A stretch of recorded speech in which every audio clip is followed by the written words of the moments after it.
In today's surroundings, most learning still happens with a teacher. So can you tell us the characteristics of a good teacher and a bad teacher? I guess because teachers' jobs are making you educated through different ways. But some would guide you, and those are the good ones. Some would just try to stuff things into your head, metaphorically. Can you give an actual example of these two things in action? What is something that the good teacher will say or do? What is something that the bad teacher will say or do? I guess a good teacher, let's start with a bad teacher first. A bad teacher would say, this is this, A is B, because A is B. And I guess a good teacher would say, A, what do you think A is? Oh, it's B. Why do you think it's B?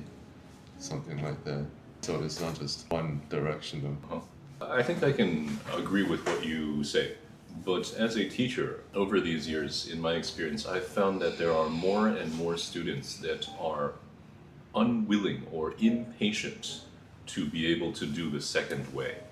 And so many teachers just fall back into the first way. What do you think about this? We should make a system so that teachers can select their students. That's a choice, but that would be a very unpopular choice for many different reasons, including probably ethics and politics and things like that. Do you have another suggestion? Not sure, because you can't really do anything about it. Do you think that students should be able to choose their teachers? I think it's also tricky. Maybe you need to have a certification to do it. Take a test to see if you have the right to pick your mentor. Oh, really? Okay. Because, teachers, most teachers, at least in normal traditional schools, all teachers, they need a license. They need to have taken a certain number of hours in an academic setting learning to be a teacher and things like that. They all have licenses.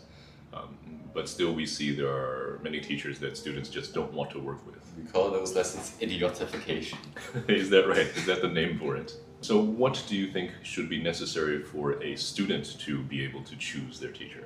Maybe we can have a system where, let's say the just stuff things in your head teacher is teacher A, and the second kind is teacher B. We can have a ranking system where you interact more with the higher your rank, and you get to learn with teachers from the teacher B pool instead of the A. So there will be like a social class system. The peasants only get to listen.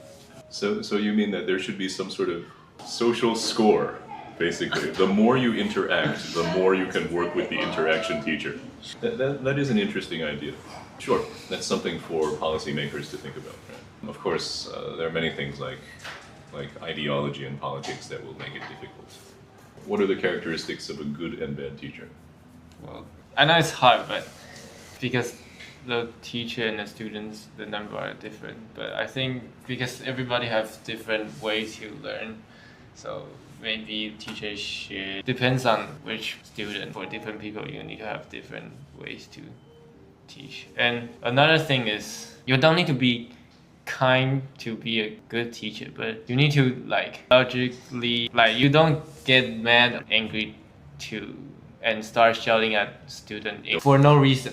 Well, I already forgive him, but another example is, I used to have a very good teacher. He's kind, he speaks logically, and then he got into a marriage and he had a kid, and then he don't know where to release his stress, so he become like yelling at me to everything. It seems like he used me as a place to release his stress. Yes. Teachers are people too. Teachers definitely should not use students to release stress, but when you sit together with the same people every day, they become the target, right?